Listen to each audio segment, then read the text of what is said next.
haven't watched one of my tutorials before, I'm Rosie. I am Head of Floral Design here at the Wedding Academy. It says that we've got quite a lot of attendees joining this evening, so I'm just going to hold off a second and see if anybody does actually join us live. That would be very lovely. I'm also, just whilst we wait, just going to test to see how I share my screen. Currently sharing, it says, so, did that just share? I think it did. Share live event link. Public visitors will have view-only access. Okay, sorry, I'm just clicking off of that. Oh, perfect. Sorry, it is sharing. That's good. Sorry, I haven't done a live before where I share a screen, so that's not on this platform, I should say. So sorry that I seem like I don't know what I'm doing, but I just wanted to make sure that that was actually working.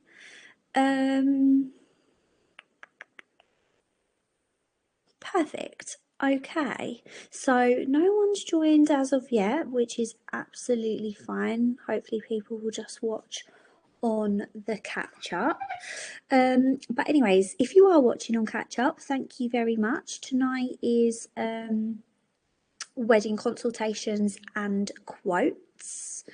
So I am going to walk you through how I lead a consultation, and then how I then follow that up with a quote. So first of all,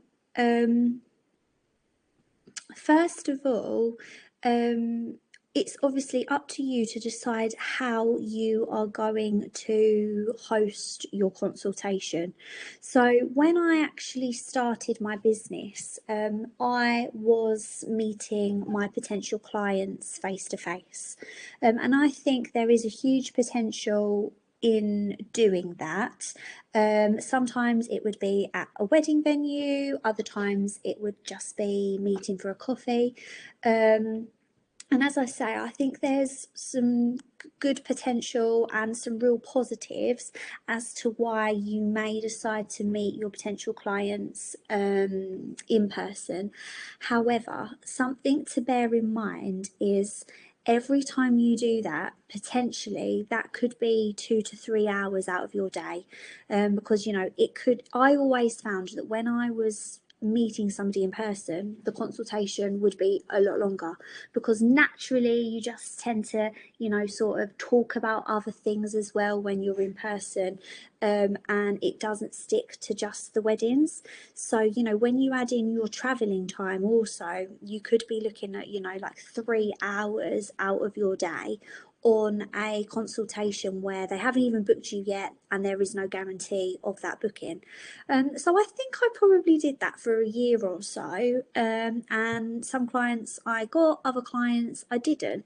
So when I fell pregnant with my first child, and had my first baby, it really caused me to reevaluate how I was running my business, and how I was utilising my time.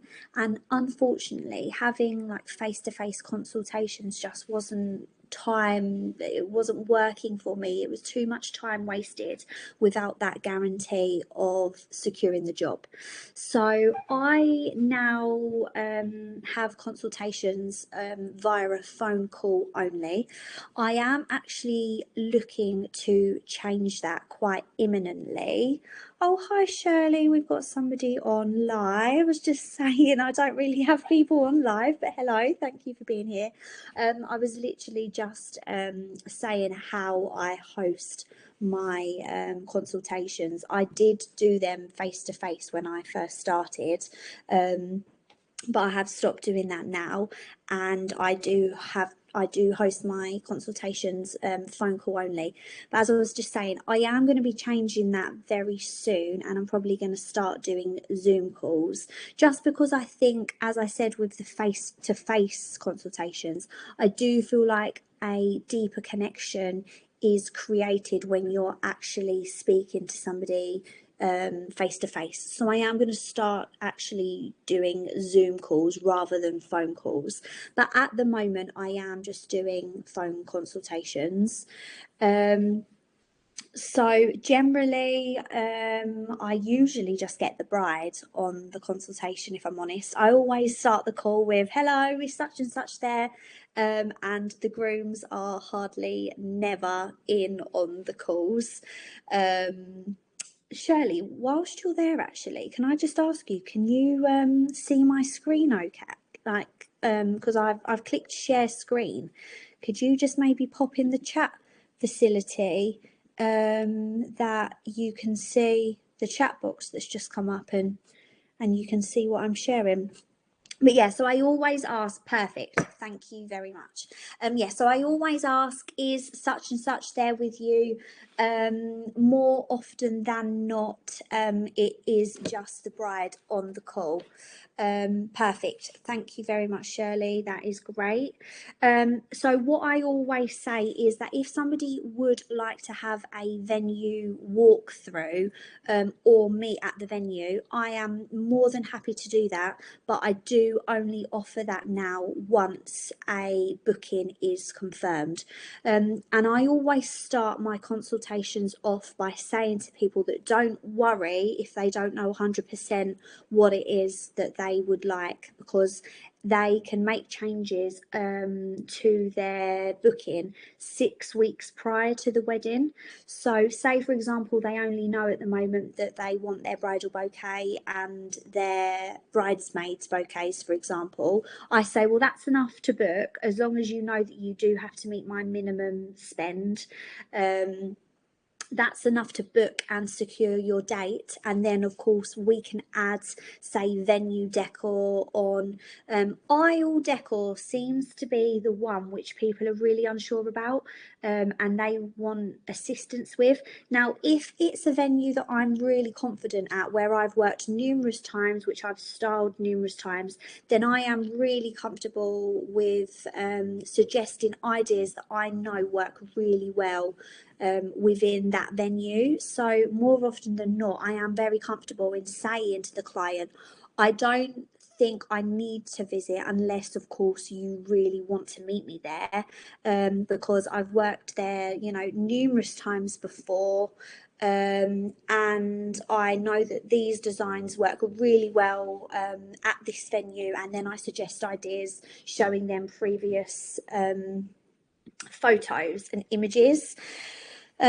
So I think it just depends if you've worked there previously. If it's venues that I haven't worked at previously, then potentially, if it was something that needed to be built on site, say an arch or a fireplace installation or something which I couldn't pre-make, which I was just delivering as such, I, for my own peace of mind, would probably want to visit the venue, because it might be that I actually wanted to obtain some measurements to make sure that I'm actually quoting the clients correctly. So, for example, with garlands, I always break my garlands down per foot. So I say, I've got a couple of options when it comes to garlands, but like a hand-tied garland, for example, is in the UK. I price it at £18.95 per foot, and that is literally just for a simple greenery garland, no flowers added. However, if I was going to use like a foam base, is that better, Shirley? Sorry, maybe it's because I came off of the chat box. I don't know. Has it gone lighter now? However, if I was going to use like a foam base to make the garland a lot more fuller, then I charged £30 per foot. But by visiting the venue, say it was for a fireplace, and obtaining that measurement myself, or say for a staircase banister, I know that I can actually quote the client. Oh, it's the same. That's strange. Can you not see? Hold on, let me click. 1 second. Let me just do stop sharing for a second, and then I'm going to click back onto it. 1 sec. Right, stop sharing.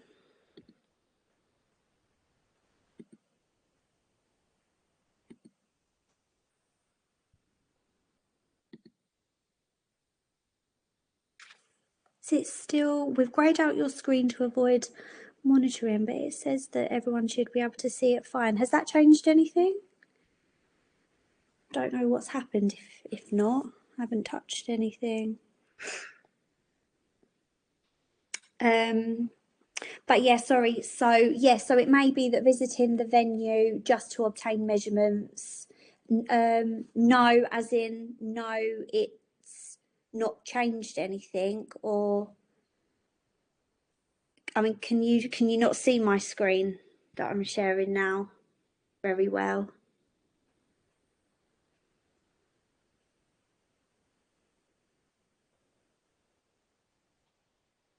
It's still dark. I don't know what's happened there, guys. I literally haven't changed anything. Let me click onto where I click onto this other website, which I'm going to share with you in a bit. Does that don't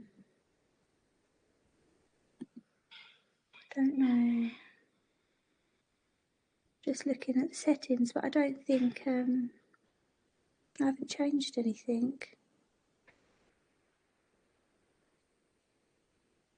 I can see that. Okay, perfect. All right then. So hopefully it's just this screen. So sorry. So going back to consultations then, I currently do phone consultations only.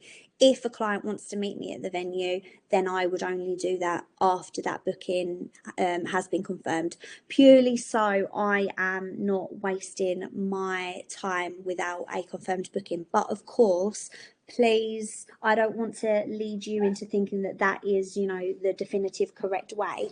If you wish to go and meet a client at a venue, at a coffee shop, prior to a booking being confirmed, then you have to do whatever you're comfortable with, especially when you are sort of in the early stages of building up your business. I do think, that meeting clients face to face has a really huge positive. So when I first started, I actually had a set criteria of questions that I would take printed out to all my consultations, a bit like a questionnaire, and I would sit there and I would literally go through all of the questions, making sure that everything was covered. Sorry, everything was covered. So, that would be, for example, I mean, I'm hoping that you would know this in advance of meeting anybody, but it would be like the venue in which the couple are getting married, and it would be the date. Obviously, that is important that you really do know that before you agree to a consultation, because you actually need to know that you are available. So the way in which people actually book consultations with me, which is quite important to say, is via my website. I have a online inquiry form. On that inquiry form, I ask the couple to tell me as much about their wedding as possible. That includes the venue, the date, like their vibe and their style and their colour scheme that they're going for. And I also have a tick box facility where I ask them what it is that they're actually looking for, and then a free text box so they can actually input, further details if it's not been covered within the tick boxes. And then I do also specify that I ask them what their budget is, and I specify that, I do have a minimum spend, and ask them, if that aligns to their budget. When I receive that inquiry to my emails, I will then check the date, I'll check my availability.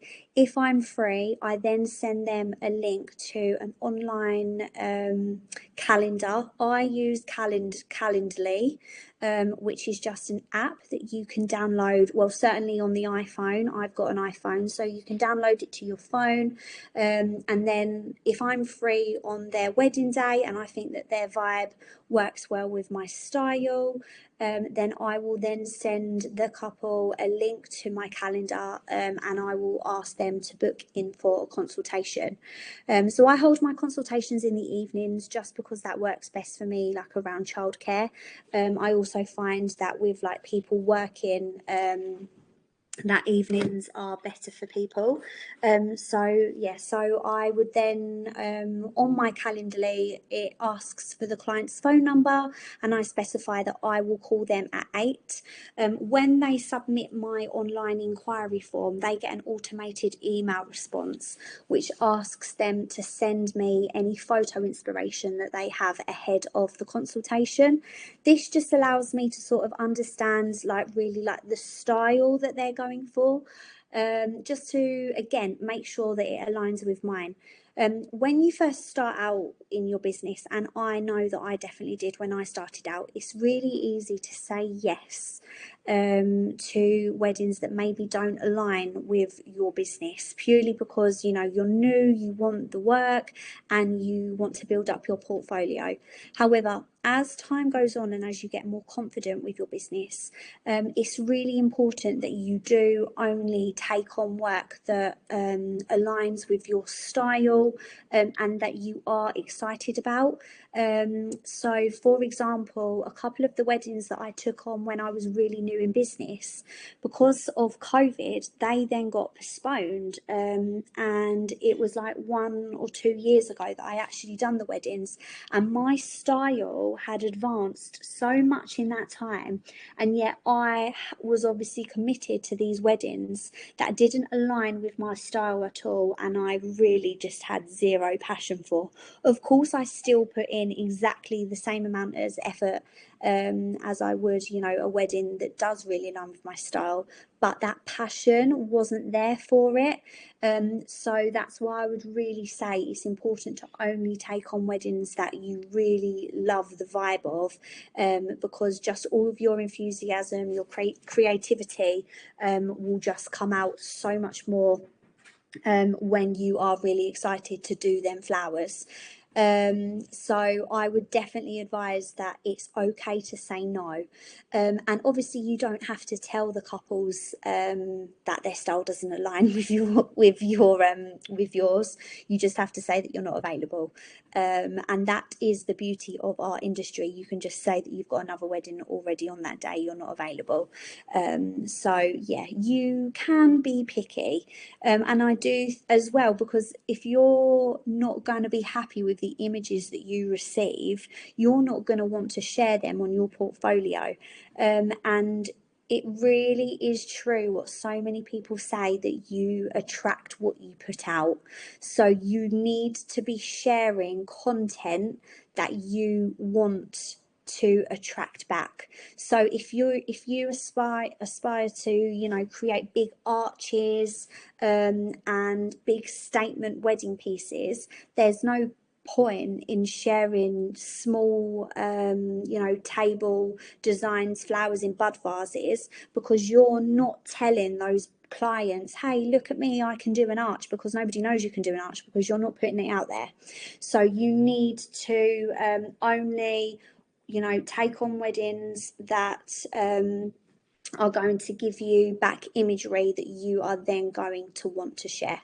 So I always ask my clients who their photographer is as well. So again, I can look at the photographer's Instagram, I can see what their style's like.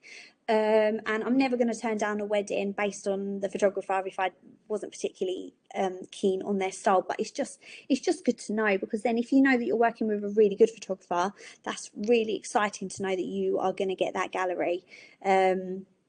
So anyway, so when I first started, I would have this questionnaire, and I would literally go through it question by question, making sure that I had clarified every little detail. I don't use that now, purely because I do consultations a couple of times a week. I'm really confident in doing them. I know that I cover everything that I need to cover. So of course that will come with confidence and experience. But I do think in the first instance, it is a good idea to have a sort of a checklist questionnaire that you go through to make sure that you cover everything. What I will do, I won't do it straight away away after this call, but I will look back. I will find the questionnaire that I used to use, and I will make sure that that is shared with you guys. You may not like everything in it, but hopefully you can just have a look at it and see if there's anything that you wish to take from it to include in your own. So some really key important details that you need to clarify is the time of the ceremony, because you need to know, especially if it's like a big installation that you are creating on site, you need to know how much time you have in the morning to create that design. It's also worth bearing in mind that some venues don't allow you access until 8 or 9 in the morning. So if you had an early ceremony of 1, for example, the guests would be arriving at 12. And if you wasn't allowed access until 9, that's only potentially a 3-hour window to build like a big arch. So you would need to factor that into your costing. How many extra florists would you need to actually be able to create the design in that time frame that you had? So they're two really important questions. What time can you gain access from? And the time of the ceremony. It may be that the venue would open early for you if you have like a big installation to create, or it may be that the venue is not being used the day before for a wedding, so you could go in the day before to create something.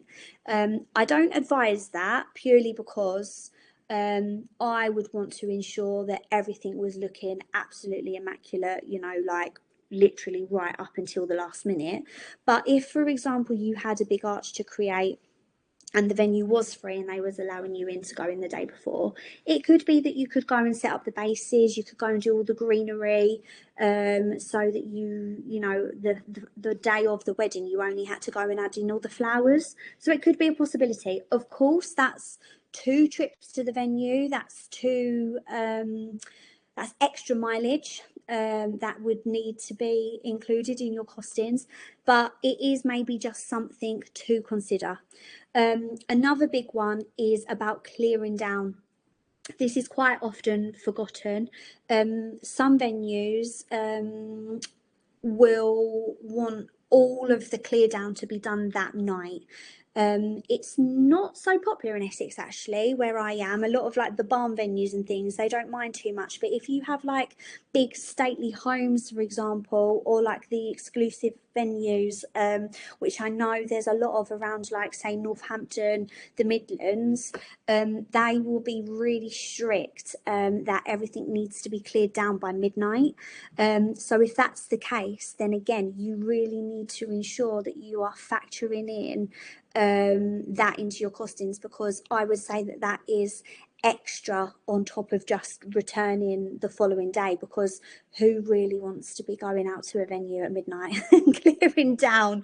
No one, especially if you need assistance to do that. If it's a big arch or installation, you're probably not going to be able to clear that down on your own, so you're going to have to take florists back with you, or if you're fortunate enough to have a partner that can go with you and you haven't got to worry about childcare or anything, then you might have to ask nicely, but you need to factor that into your costings as well. So they are some really important key questions. Colour scheme and style is obviously good to know, and I always ask, are there any flowers that are really important, or are there any flowers that you dislike that you would not want included? I don't ever promise specific flowers to my couples, purely because I don't want that responsibility if, for example, a specific flower was not available. So I always ask what sort of flowers they like. And if I'm being honest, it's literally a handful of times that anyone has actually been really specific with what flowers they like. Generally, most people don't know what flowers they like. They've seen pictures and they have sort of like photo inspiration they have photo inspiration of, say, like a bouquet or something that they really like the size, the style of, but they're actually not so worried about the specific type of flowers, which for florists, that is literally what you want to hear. That is ideal. I tend to always use what's in season.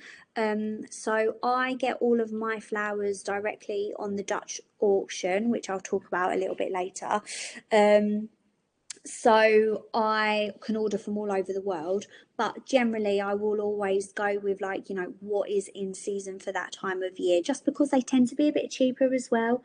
If you're going for like really specific flowers that actually are not supposed to be naturally in season, they are more expensive.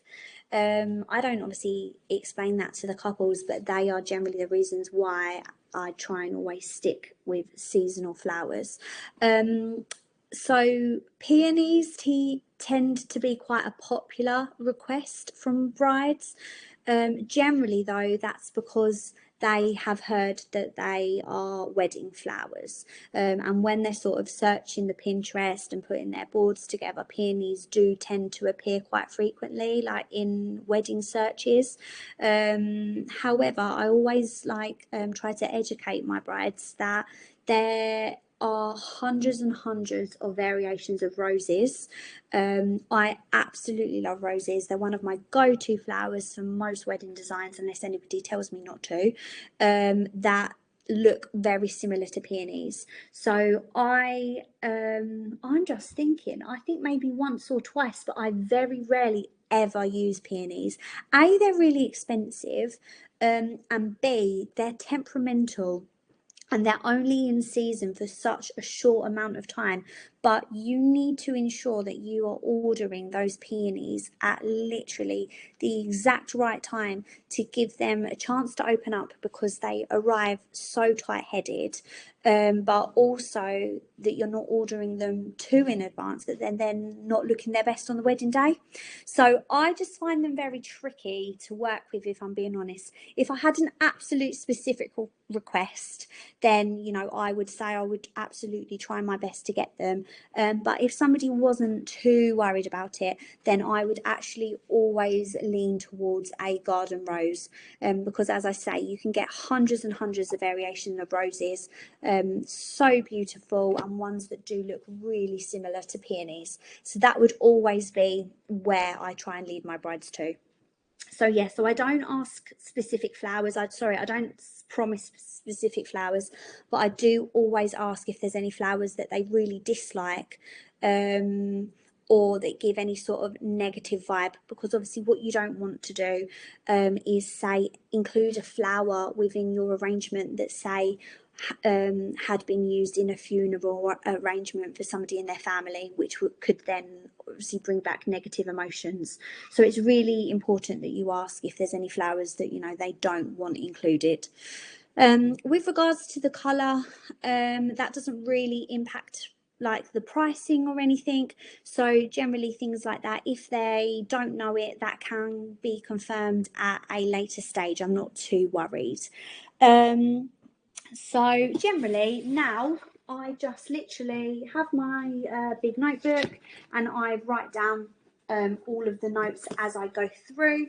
I explain at the beginning of the consultation call that I am making notes. So obviously if I go quiet, it is just because I am scribbling away to make sure I record all of their details.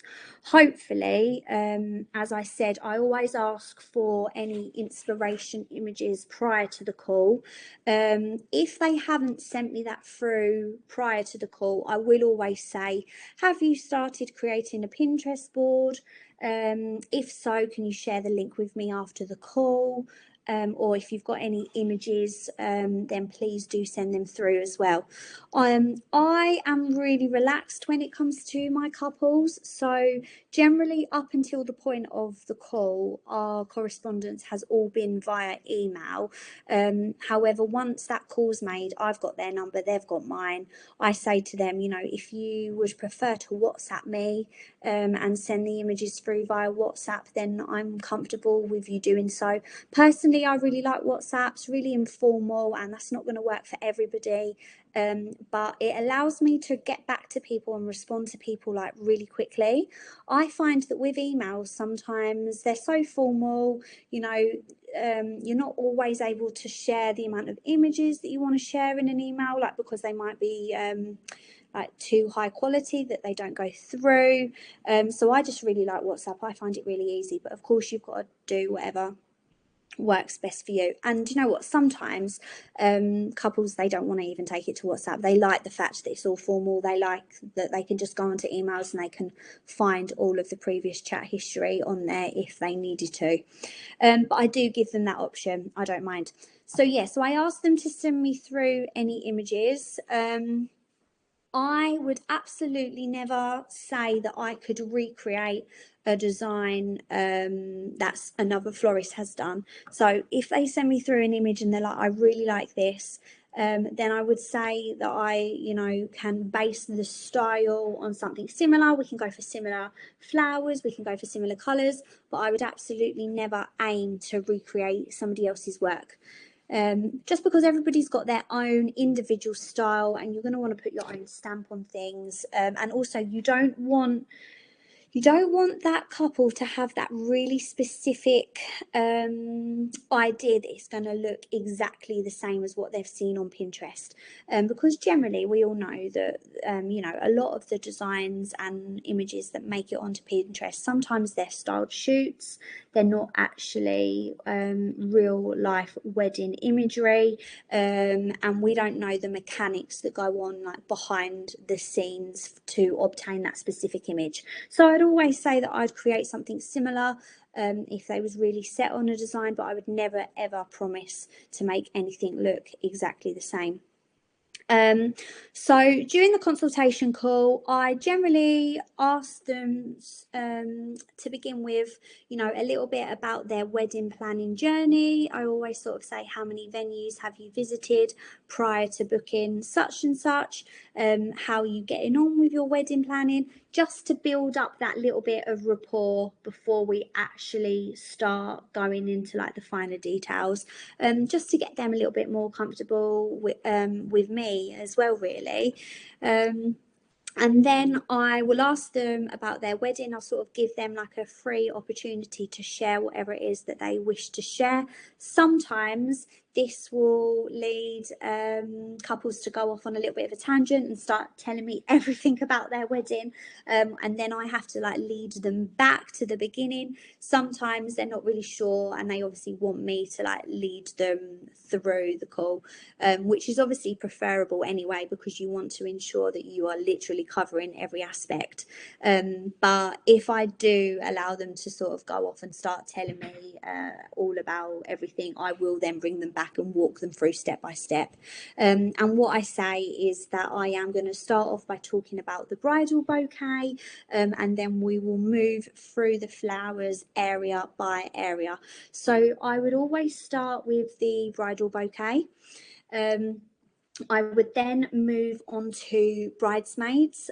So I would ask how many bridesmaids they were having, if they were having any. Are they adults? Do they want a bouquet which is a smaller version of the bridals, or do they want something completely different? I then ask them if they're having any flower girls, and if so, the ages of the flower girls. Age is really important for flower girls, because if the couple don't know what design they want for the flower girl, you can then present ideas based on their age. So for example, for a really young flower girl, it may be that you would suggest a flower crown, because you know they're not really able to carry a small bouquet, or if they were to have a basket of petals, you think that they actually might just throw them all out. Brides have this really lovely idea of like a flower girl walking down the aisle and sort of scattering petals as they walk, but generally with children that doesn't really happen, and what tends to happen is they'd actually just turn the basket upside down and all the petals would be in one bundle over the floor. So I do try and steer couples away from having a basket of petals for younger flower girls. But of course, if that's something that they're set on, then that's what they're set on. But flower crowns work really well for younger flower girls, or a little wand that you attach flowers to. That's really lovely. So yeah, so it's just really important to ask their ages, and it's important to ask how old they'll be at the wedding rather than what's their age now, just so you're obviously presenting ideas which are going to be age appropriate for when the wedding's actually taking place. You then want to cover buttonholes for groom and male family members. Ask how many you need and whether or not the groom wants a buttonhole which looks like the rest of them, or whether they want theirs to, you know, be a little bit more standout. Generally, I always say that I take a focal flower from the bridal bouquet and use that in the groom's buttonhole, just so they stand out as being a little bit more special. A lot of brides will always say, oh, do the dads have buttonholes? And they want to ask your opinion on what people have previously done. I always say that generally, yes, dads and granddads would have buttonholes. However, it's your wedding. You have to do whatever you guys want to do. So don't feel pressured to, you know, give buttonholes to everybody just because other people have. So that's generally like always my answer when people ask me. You then want to cover page boys, and again, age of the page boys. This is important to know because obviously you don't want to create a buttonhole that's the same size as the adult buttonholes if it is for a young child. Also, generally my buttonholes are secured just with a buttonhole pin. But for children, I use these, I don't know what they're called, but they are specifically for buttonholes. It's a safety pin, but then it has like a long bit on it, so you can actually like attach the buttonhole to like this long, like it's almost like a stem, like this long stem bit which is attached to a safety pin. So it's just a lot more safer, because obviously with a pin they could pull it out, or the way they're moving it could end up digging into them, but at least you know with a safety pin it's secure, so hopefully it's not going to hurt anybody. I then cover whether they would like any female corsages for like female family members, and I give them the option of a pin-on or a wrist. Quite a lot of the time they don't know if they want them, or if they do want them, they don't know which one they want. So I always just say that I'll give you the options of the prices, and then you can have a look, and then you can make the decision after. I will then start with the ceremony space. So we will speak about the aisle and the registrar table. Generally people will always want a design on their registrar table, but they don't know what they want. So again, I always just say, would you like me to present you with some options? And generally everybody really likes that. They want to see some different options, some different pricing, so that they can make a decision.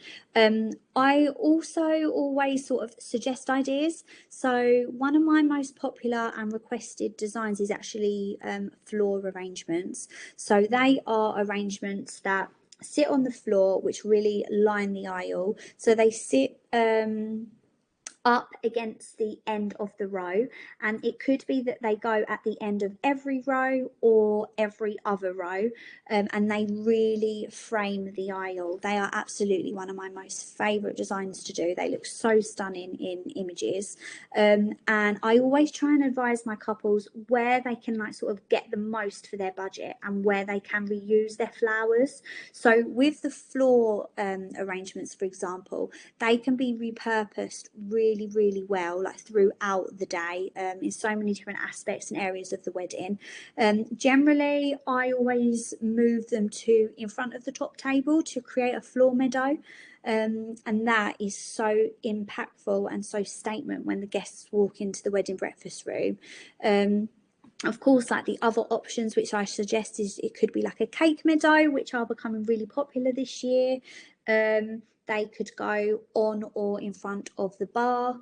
And then, of course, at the end of the wedding, they can actually be taken away by the guests. So obviously, it's worth bearing in mind the containers in which you supply the flowers in. So, for example, those floral arrangements, I actually put them in like Oasis trays, which are just like the plastic rectangular trays. I'm not going to reuse them after a wedding, so the guests can take them away as gifts at the end of the day. If, of course, you're creating a design which is in a glass vase or a stand, for example, then you need to explain to your couple that, you know, they could take the flowers away, but they can't take the container in which the flowers are in.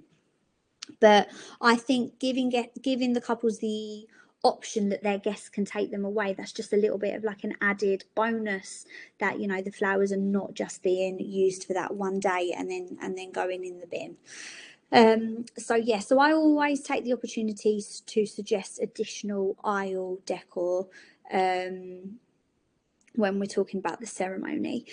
We will then move on to the wedding breakfast. So I will ask them about their top table. I will ask them if they're having a long top table, or if they're having a sweetheart table, or if they're having a round table, like the guests. Just because if they're having, say, a sweetheart table, the arrangement from the registrar table can literally be moved straight over to the sweetheart table. It doesn't need sort of anything added to it.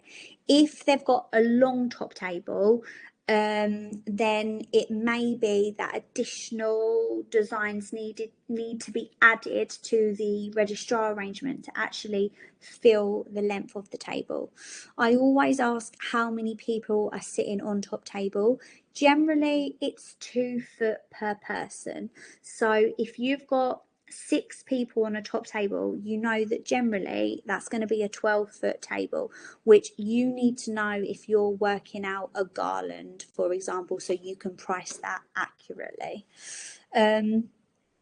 I ask the amount of guest tables. Not everybody knows that at the time of the consultation, and again, that's like the finer details that can be you can be updated on nearer to the time. I do always say to my couples as well that we'll have a finalisation call 4 to 6 weeks ahead of their wedding, just to run through everything that they've booked, see if they want to change anything, and just to confirm like the finer details, like, for example, specifically the amount of tables, because things change as well. You've got to remember, like, people might their guests might drop out, causing the amount of tables to actually become less.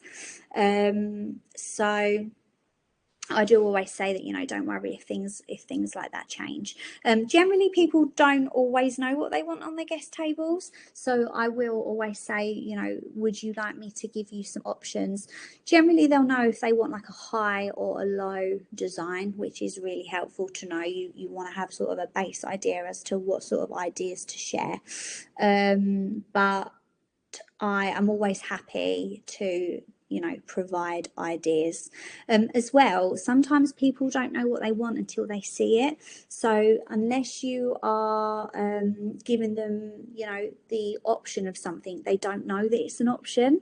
And this is actually quite a good way, you know, to price up your invoice, because you can include options in there which they haven't specifically asked for, but you think would work really well within that venue, would really suit the vibe and the style that they're going for. So you know, you can suggest ideas which you think, oh, actually they might go for this, and it is that little bit more expensive. So after we've covered all the tables, I will then say, is there any additional flowers that they want, such as for the cake, for any signs, any thank you bouquets. Also, I will always suggest to them that once they are done with their wedding, like photography, like the bridal images, that the bride and the bridesmaid pop their bouquets in vases of water. And generally this is really well received, because more often than not, the bridal party's bouquets will just get put on the table and sort of like left and forgotten. So I always suggest pop them in water, in a vase, and then they become extra decoration, you know, to go on a gift table, to go on the end of a bar. for example. So yeah, so that's sort of like a nice way to just end it. I do always ask if they have any questions about anything. Generally it will just be like, oh, if we do want to proceed with you, like how do we book, or what sort of deposit do you take? They seem to be like the questions that I generally get at the end of a consultation. And I always explain that I always will get a quote over within 14 days of the consultation, but I do try to get it over sooner, but I don't like to put like a lot of pressure on myself, so I do give myself that 14-day window, and I just advise them, if they think of anything else in the meantime, they've got any other ideas that they wish to explore, then by all means they can just ping them over via email or via the WhatsApp.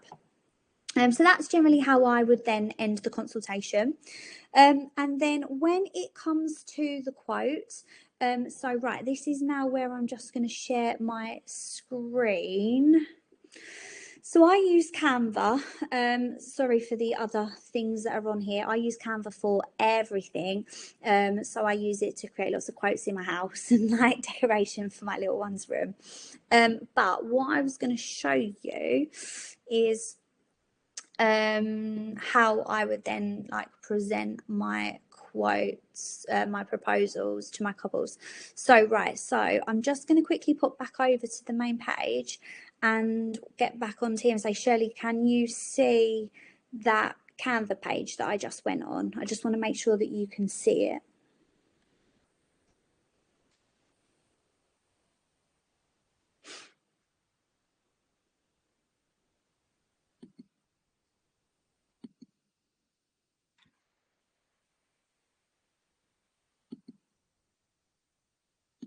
Oh, I think I've just got rid of the chat box. Oh, it's there, sorry. Yes, perfect, sorry, right, okay. So Canva is fantastic. If you're not used to working with Canva already, then I would definitely advise that you go and have a little play around with it. I do have the professional version of Canva, which basically means that if I go back to the home page, it basically means that you can create folders, it saves all your branding colors, you can keep so much on here. You've got your uploads, yeah, it saves all of your colors, it saves all of like your frequently like used images. So yeah, I would definitely advise going and having a little play with Canva if it's not something that you're used to using. But it saves everything that you've previously done, which makes it really good for just using templates, so that you can just go in and edit a template and reuse it for numerous clients.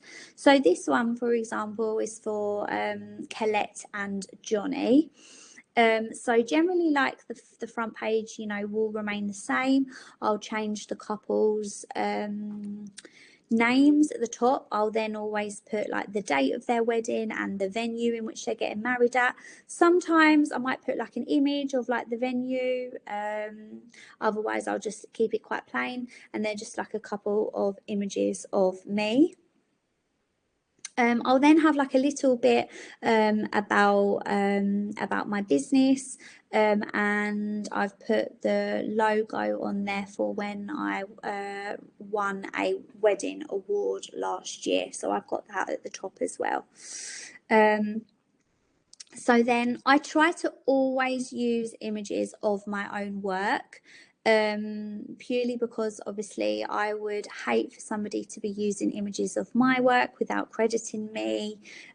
So generally I'll always try and use, images that I've received from photographers. So I explain first off that the quote that they're receiving is made up of numerous parts. So loads of florists will do this differently, so of course I can only tell you the way in which I do it, and I'm not saying that that's going to be, you know, the only way or the best way to do it, but I split my quote up into sections. So I have the design, you know, the arrangement cost, but then I have my added labor costs included at the bottom of the quote as a separate fee. I just like to do it that way because then I break it down and actually show the couple sort of roughly how many hours are actually going into their wedding, rather than adding, you know, more costs onto each item. And then I also present my quotes itemized. I know that not all florists do this. You know, they don't want to tell their couples that, you know, their bridesmaids bouquets are, you know, for example, on this one, £75 each. They want to just say, okay, you've got you know, two bouquets, that's going to be 150, for example, and they don't, you know, specifically like break it down as to how much the individual items are costing. I don't really see a reason as to why you wouldn't do that. So I have chosen to with mine. So generally, if I know the color scheme, I will always put that at the top. And then, as I've said, I will then go through and I will itemize the arrangements that they have, you know, you told me that they want to include within their wedding. So for this one, for example, as I was telling you about the floral arrangements that are really popular for me, you can see them in this image. So that's then being used for the ceremony first. And then I have included images of them being used as a floor meadow in front of the top table. Okay, so on there you can see that I've listed the bridal bouquet, the maid of honour bouquet, the bridesmaid bouquet, wrist corsages, buttonholes, a child buttonhole, 12 centerpieces, a registrar arrangement, and this couple was going for a cake hoop decoration. So, you know, I always tend to split it up and do all the bridal flowers first, then the ceremony flowers, and then potentially moving on to the wedding breakfast. And then, as I said, at the end, I will always then add on the labour costs. So for this one, for example, you can see that on top of all of the fees for the individual items, I was saying that it was going to be an extra £570 for the labour. And I break it down and I actually tell them what is included, you know, for that cost, because I do appreciate that sometimes people could look at that total and think, oh gosh, that's quite a lot of money, like what are the florists actually doing for that? And you know, it's all about education, because quite often than not, the couples won't actually understand how much work goes into creating your designs. And I'm sure you've experienced it before, you know, even speaking to friends, family members, they just don't actually know just how much goes into, you know, creating the designs. And it's not about just playing with flowers, which people say quite a lot. So, you know, so you really do have to factor in the consultation time, the quote preparation, any venue visits, the ordering and the collection of products.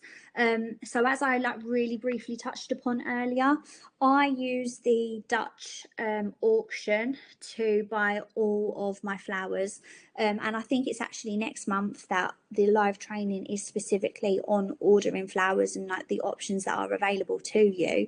But I get my flowers all delivered to me, which is such a massive time saver. I don't physically have the time, obviously having a young family as well, I don't have the time to, you know, visit flower markets. And also you're really limited on space then, because whatever you buy at a flower market, you then have to bring back with you straight away. So at least with ordering the flowers online, they all come delivered to me on the day that I need them, and it's fantastic. It's just such a great way of working. So yes, you have to take into consideration the collection of products, if of course you are going to go to a flower market and pick them yourself, the conditioning of the flowers, so that's obviously going to be a couple of days ahead of your wedding or event, then the preparation of the flowers the day before the wedding, you know, the actual creation of the designs, and then of course you've got the actual wedding day, so you've got the delivery and the setup of your wedding, and then you've got the collection of any flowers or hired items and the clear down of the wedding the following day, and of course the cost of any additional florist to assist me. So on this example, I worked it out to be 38 hours of work in total for their wedding, and at the time when I was pricing this up, I was charging £15 per hour. I have actually increased that this year to £20 an hour. But again, you've got to sort of just consider what you're comfortable working, you know, on what price per hour you're comfortable working on, your location, your experience. You know, I know that when I have freelancers that are say more London based, or when I've gone and freelanced for London based florists, they're sort of willing to pay £22 an hour, whereas sort of everybody within my area, I actually have like a WhatsApp group of like 15 other freelancers, and we all sort of like work for each other and help each other out, and we all pay each other £15 per hour. So yeah, you've just got to sort of see what the competitive market's like in your area. I then say that to book me, a 25% non-refundable booking fee is required. Now, I learned quite early on in my business, not through any mistakes, but just from, you know, people, other florists telling me that it's really important to not use the word deposit. I think because legally a deposit means that it can be refundable, whereas if you specify it is a non-refundable booking fee, then that, you know, that doesn't ever have to be refunded if of course there was any issues, like if the couple cancelled their wedding or anything like that. I also send them over a link to my terms and conditions when I send their quote over, their proposal. And then on the accompanying email, I do just politely ask that they let me know within 14 days of receiving the quote whether or not they would like to go ahead. Not everybody, not everyone does go. Sorry, Shirley, what have you just put? Is there a minimum order value required for ordering flowers online? Yes, there is. It depends where you're ordering from. Lots of the platforms are going to be different.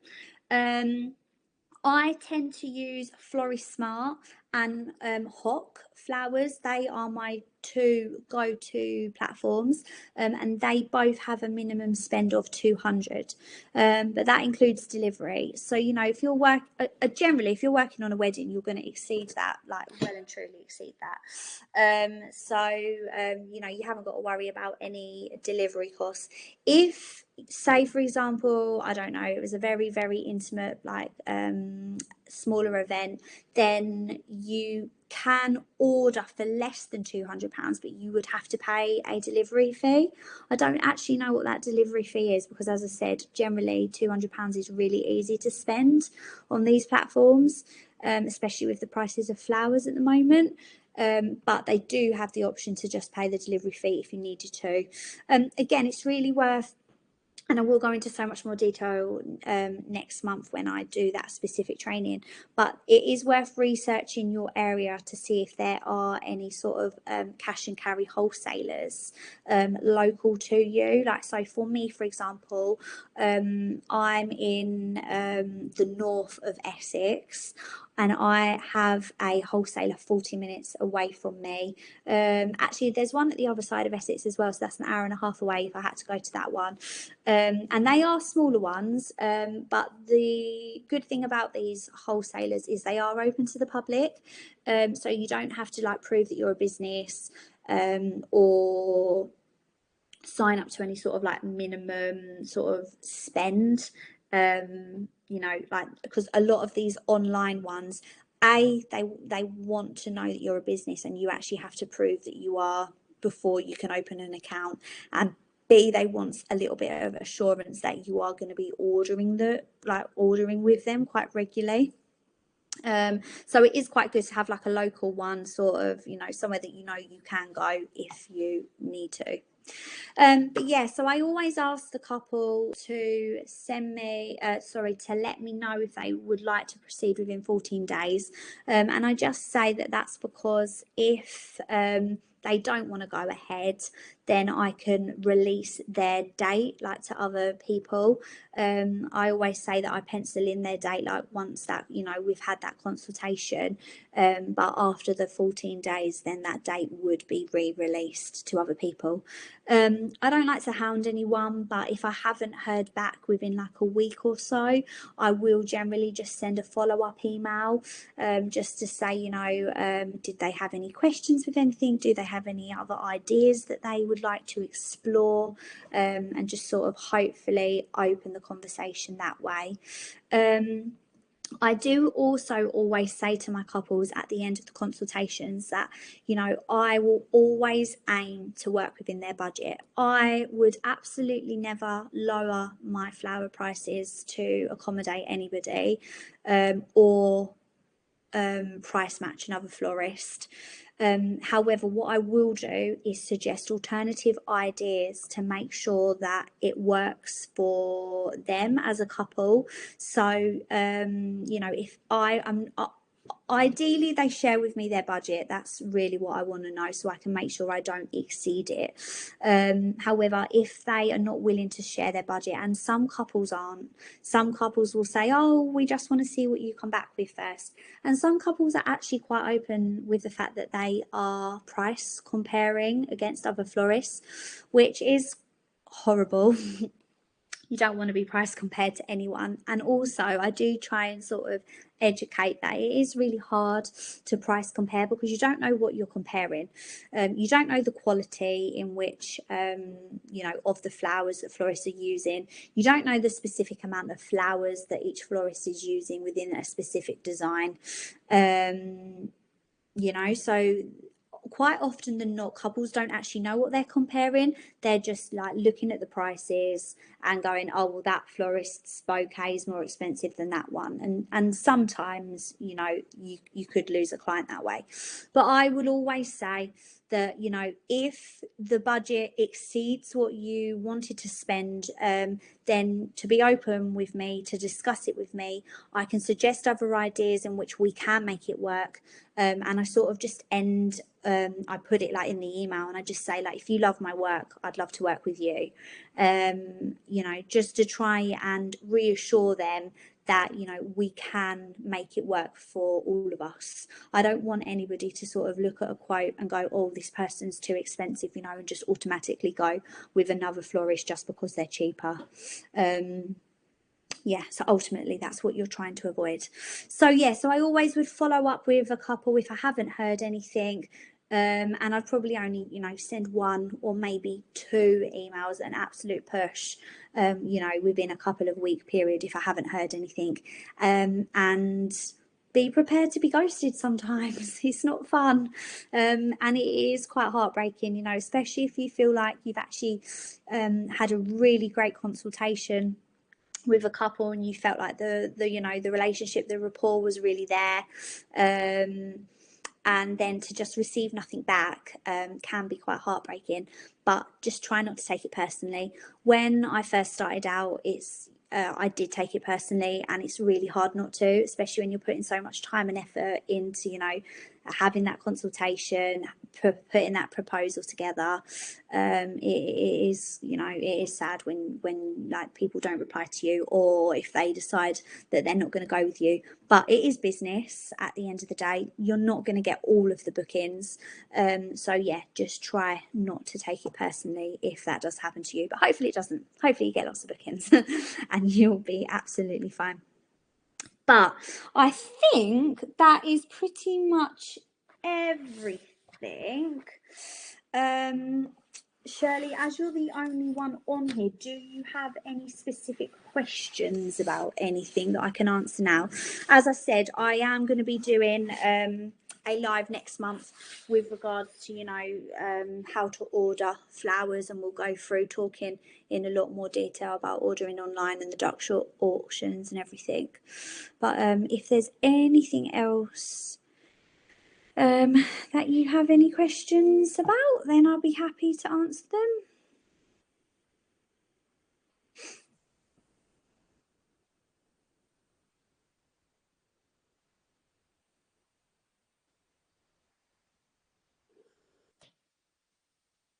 No, no, perfect. All right then. Well, thank you so much, Shirley, for joining me this evening.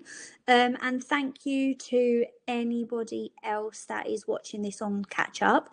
If for anybody that is watching this on catch up that you do think of any other questions that you would like me to answer, then please just pop them in the comments box under the replay, and I will get back to you. But thank you ever so much, Shirley, for joining, and I hope you enjoyed it. And yeah, I'll see you next month. Also, any other questions, you can just pop them in the Facebook group as well. But yeah, thank you. See you later. Have a good evening.